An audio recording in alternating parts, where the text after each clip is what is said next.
I'm going to teach you how to make pizza dough and then pizza.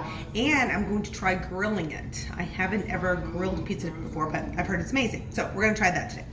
But I'm going to teach you how to do my pizza crust.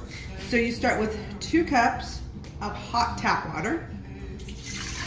Pour that right in there. I take a tablespoon of yeast.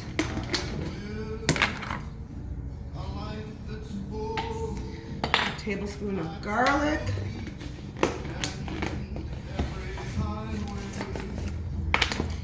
Oh, by the way, today's videographer is none other than the fabulous Apgar. And the music that you hear is her playlist. She's like the best playlist. All right, I'm sorry. Okay, so that was a tablespoon of yeast, tablespoon of granulated garlic, tablespoon of oregano, and a tablespoon of, that was basil, a tablespoon of oregano, which I don't think so good.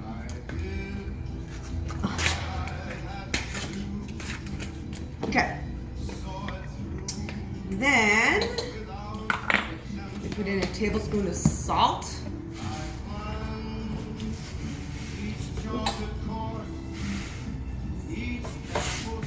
Like a half tablespoon of sugar. 2 tablespoons of oil. They launched the rocket. I did. And they're gonna start. And Matt just came downstairs. You can say hello, Matt. You don't have to. Oh my gosh. Hi. How you doing? Okay, Alan's gonna come over here so you can see what's in the bowl and how it looks. I know. Alright, you just want it mixed. And then you're gonna let it just set for a second because every once in a while your yeast is not good. And you want to make sure it gets a little bit bubbly to make sure your yeast is good. Frank Sinatra's getting a little loud, so we have to turn it down just a little bit. Alright, so while you're waiting, I have about 4.5 cups of flour here, and which I'm going to add in, and then I'm going to add in this stuff. Italian stuff, 4 cheese shredded blend. Love this stuff. I get it at Sam's.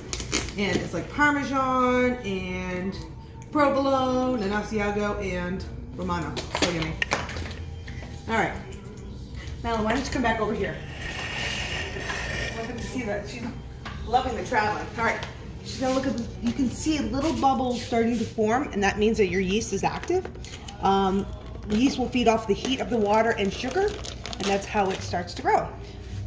So, because you guys know I'm not much of a measurer, but this is about 1/2 cup of cheese. I'll put all the flour in at once. Back up. Turn it on speed 2 with the dough hook.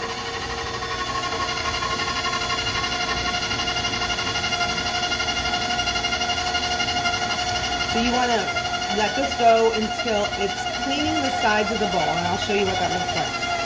I always have a little extra water.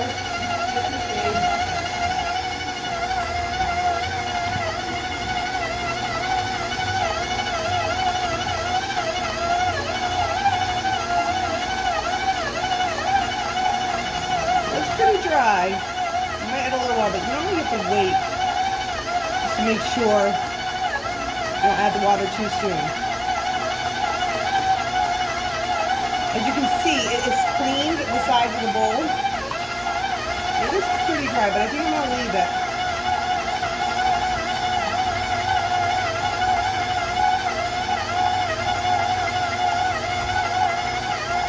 I'm going to beat it like this for about a minute.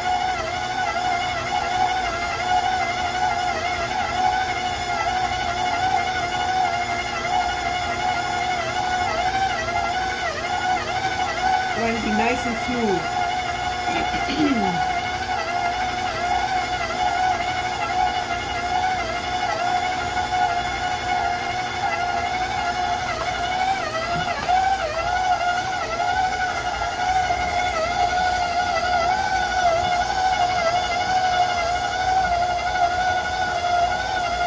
Alright, now if you can zoom in on the bottom a little bit, you can see it was really dry before, but now it's starting to stick again, which is perfect. This is the exact consistency that we want this dough to be. So I'm going to turn it off and take it down. Now what I'm going to do is I'm just going to use a little bit of olive oil, and I'm going to just put it all around the dough.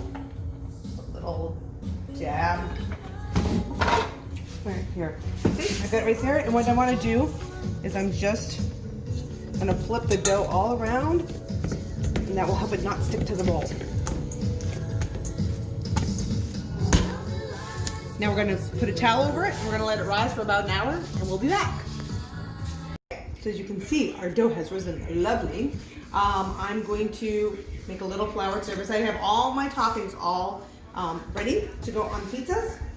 So I just dump out my dough, and I think I'm gonna make like I think I can make 3 pizzas out of this, 3 nice sized pizzas.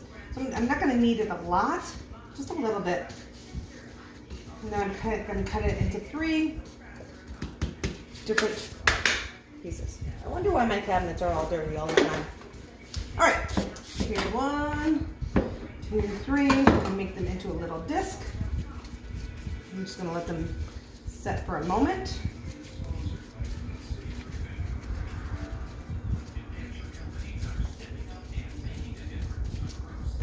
Clearly they're not the same size, but that doesn't really matter. All right, so the kind of pizzas we're going to have today is we're gonna have a pepperoni, we're gonna have a chicken bacon ranch, and we're going to have a pineapple and bacon. And then I do have a keto crust outside that I'm going to do veggies and chicken and tomatoes on. So yummy. We got pepperoncini, we got our tomato sauce, we have our cornmeal. Now the best way, if you're not going to put your pizza in a pan, if you're going to just slide it onto either a stone or what have you, is to use a pizza peel. Sam, my son-in-law, got me this. I love it very much, and clearly it's very scary. Summer. Danger, someone was saying. All right, so the thing about the pizza peel is I'm putting cornmeal on here. You get this, Madeline? Mm-hmm. You got to make sure you get the cornmeal everywhere. Now I'll show you when we put our crust on, because if the crust sticks to the pizza peel, it's really awful and annoying and frustrating, and then you just want to throw your pizza through the window, which is not probably a good thing to do. All right, so just dust that with a little flour. So I have my Pampered Chef rolling pin, which if you put this in a pizza pan, that helps out a lot. I am not one of those professional pizza crust people who can toss them in the air. Yeah, I don't do that. So I just sort of start to stretch it with the rolling pin into a circle, and then I pull it up on my hands and just use my knuckles. Go around the edges, just using my knuckles to make it bigger, and then I'll put it right on the pizza peel. Right now, watch this, see? You want it to slide, it's gotta slide, otherwise it's never gonna come off, and I would have it near the end. Not that close, but near there. All right, let's do chicken bacon ranch first. I have my grill warming up and smoking a lot, just so you know. All right, so I'm gonna put some ranch on there.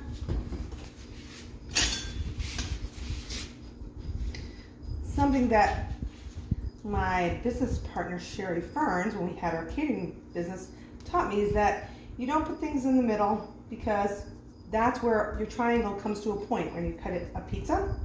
So you want to keep all your goodness to the outside. As she said, the middle just sucks because it sucks everything in. We're gonna put on a little bit of cheese here. This is mozzarella. I dot it all around. It's gonna be super yummy.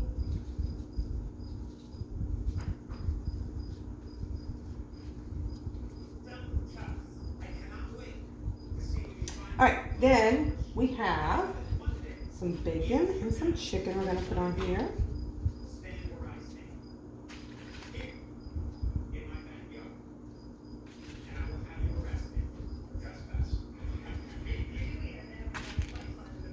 All right, so we get chicken, we get bacon, we get ranch, and Madeline likes tomatoes on it, so I put a few tomatoes on it, and then a couple of the kids like pepperoncini.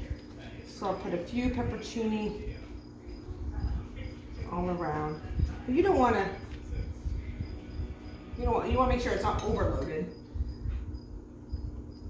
Okay, we'll put pepperoncini on half of it. So Madeline doesn't like pepperoncini. All right, so let's go out to the grill. Let's see how this goes. According to her, she does, but she didn't used to. Okay, it's a little smoky out here, so we're gonna see what's going on.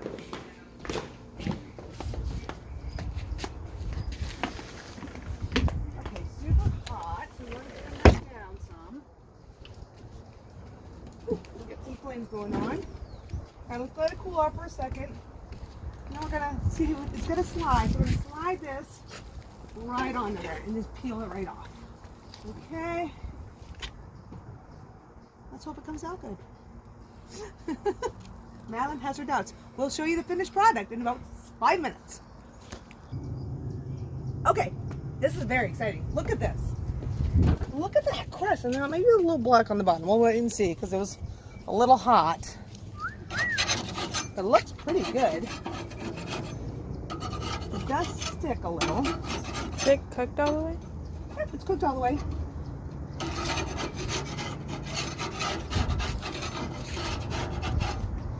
So we'll see how the next one comes out because it feels a little cooler than it was when I put this one on.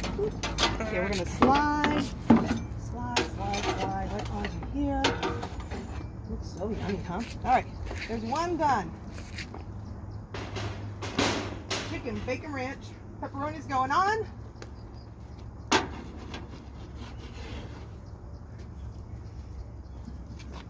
And we'll do the last one. And we'll show you the finished product.